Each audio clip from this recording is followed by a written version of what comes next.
ಕಡೆ ಮೆನ್ಸ್ ಫೀಮೇಲ್ಸ್ನ ಅರ್ಥ ಮಾಡ್ಕೊಂಡಿಲ್ಲ, ಅವರ ನೀಡ್ ಏನಿದೆಯೋ ಅದು ಅರ್ಥ ಮಾಡ್ಕೊಂಡಿಲ್ಲ ಅನ್ನೋದನ್ನ ನೋಡಿದ್ರೆ, ಇನ್ನೊಂದು ಕಡೆ ವಿಮೆನ್ಸ್ ಇದ್ರ ಬಗ್ಗೆ ಮಾತಾಡೋಕ್ಕೆ ತುಂಬ ನಾಚಿಕೆ ಪಡೋಕ್ಕೆ ಕಾರಣ ಏನು ಅಂದರೆ, ಅದೆಲ್ಲ ಮಾತಾಡಿದ್ರೆ ತುಂಬ ತಪ್ಪು, ಅದರ ಬಗ್ಗೆ ಎಲ್ಲ ಮಾತಾಡಿದ್ರೆ ಅವಳು ಒಳ್ಳೆ ಹುಡುಗಿನ ಅನ್ನೋ ರೀತಿ ಒಂದು ಸೋಷಿಯಲ್ ಕಂಡೀಷನಿಂಗ್ ಇದೆ. ಮದುವೆ ಮಾಡೋವಾಗಲೂ ದೊಡ್ಡವರು ಹೇಳೋ ವಿಷಯ ಏನಂದರೆ, ಹಸ್ಬೆಂಡ್ಗೆ ಇಷ್ಟ ಆಗೋ ರೀತಿ ಹಸ್ಬೆಂಡ್ನ ಸ್ಯಾಟಿಸ್ಫೈ ಮಾಡೋ ಹಾಗೆ ನಡ್ಕೋ ಅಂತ ಹೇಳ್ತಾರೆ. ಹಾಗಾದರೆ ತನಗೆ ಸ್ಯಾಟಿಸ್ಫ್ಯಾಕ್ಷನ್ ಬೇಡವಾ, ತನಗೆ ಇಷ್ಟ ಆಗೋ ರೀತಿ ಹಸ್ಬೆಂಡ್ ನಡ್ಕೊಳ್ಳೋದು ಬೇಡವಾ ಅನ್ನೋ ಈ ಪ್ರಶ್ನೆನೂ ಇಲ್ಲ. ಆ ರೀತಿ ಯೋಚನೆ ಮಾಡೋದು ಕರೆಕ್ಟಾ ತಪ್ಪಾ ಅನ್ನೋದ್ರ ಬಗ್ಗೆ ಎಲ್ಲೂ ಹೇಳ್ಕೊಡಲ್ಲ.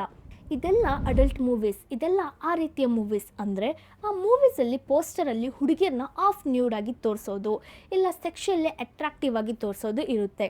ಸೊ ಅದರ ಬಗ್ಗೆ ಥಿಂಕ್ ಮಾಡೋಕ್ಕೆಲ್ಲ ವಿಮೆನ್ಸ್ ಬೇಕು, ಆದರೆ ವಿಮೆನ್ಸ್ ಅದ್ರ ಬಗ್ಗೆ ಮಾತಾಡಲೇಬಾರ್ದು ಅಂದರೆ ಅದು ಹೇಗೆ ಸರಿ ಇರುತ್ತೆ? ಮದುವೆ ಆಗಿರೋ ತುಂಬ ಮೆನ್ಸ್ ಹೆಚ್ಚಾಗಿ ಕಂಪ್ಲೇಂಟ್ ಮಾಡೋ ವಿಷಯ ಏನಂದರೆ, ತನ್ನ ವೈಫ್ನ ಒಂದಿನ ಹಾಗೆ ಇಂಟಿಮೆಸಿ ಮಾಡೋಣ, ಜಾಲಿಯಾಗಿರೋಣ ಅಂತ ಕರೆದ್ರೆ ಬರೋದೇ ಇಲ್ಲ.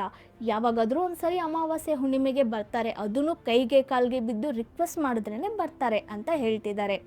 ಹಾಗಾದರೆ ಅದಕ್ಕೆ ಕಾರಣ ಏನಂದರೆ, ಇದು ಒನ್ ಆಫ್ ದ ಕಾರಣವಾಗಿರ್ಬೋದು.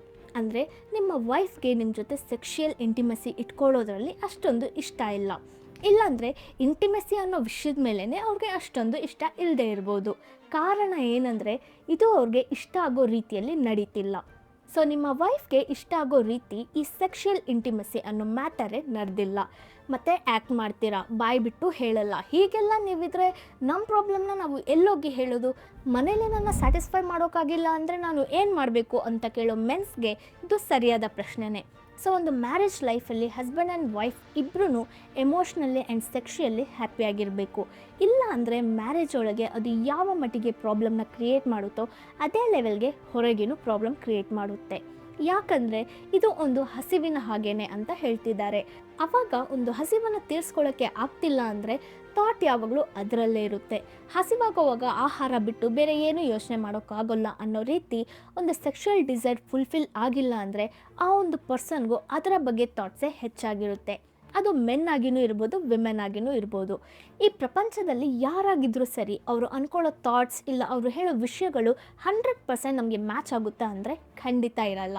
ನಮಗೂ ಅವ್ರಿಗೂ ಡಿಸಗ್ರಿ ಮಾಡೋ ವಿಷಯಗಳು ತುಂಬ ಇರುತ್ತೆ.